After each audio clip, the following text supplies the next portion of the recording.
SK कुकिंगमध्ये तुमचं स्वागत आहे। आज आपण कोन चाप बनवूया।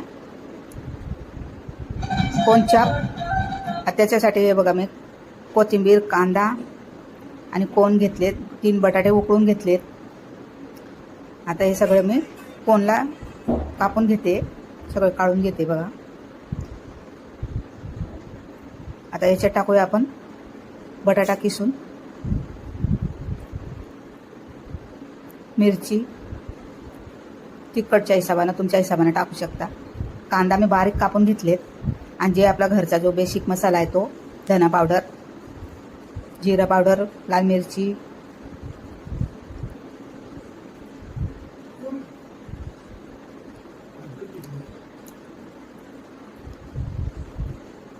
आता थोडीशी मी चिल्ली फ्लेक्स टाकते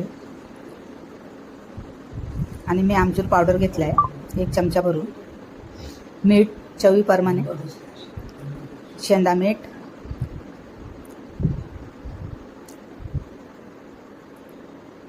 मी साधं मीठ पण घेतले आणि आपलं जे शेंदा मीठ येतं ते पण घेतले आणि हे घेतले एरोगोना।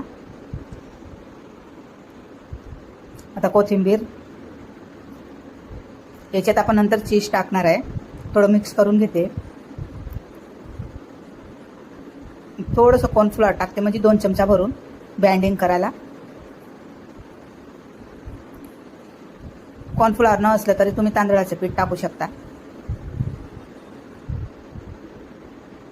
असा गोळा बनला पाहिजे त्या हिशोबानं बनवायचं।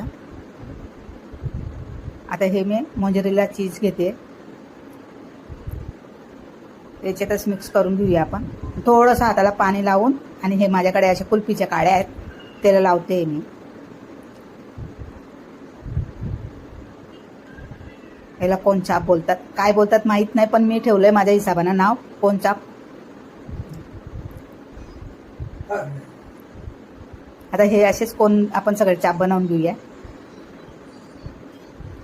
सुक्या होत्या ना त्या काळ्या, तर मी जरा पाण्यात टाकल्या होत्या म्हणजे ते कसं आपलं हे जे मिश्रण आहे ना ते लागलं पाहिजे, असं चिटकलं पाहिजे म्हणून। तेलाचं पण हात लावू शकता तुम्ही किंवा पाण्याचं, मी पाण्याचा हात लावते आणि थोडंसं मी खाली कॉर्नफ्लोअर टाकलंय म्हणजे ते चिटकणार नाही खाली।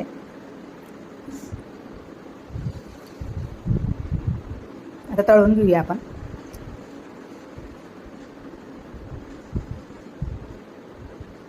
गॅस कमी करूनच तळायचा, किंवा फास्ट केला ना तर फाटून जाते, कारण की याच्यात चीज टाकलंय आपण। तर रेडी झालंय आपलं, झालंय आपला ताट तयार। हे बघा, आता रिॲक्शन बघा आमच्याकडे।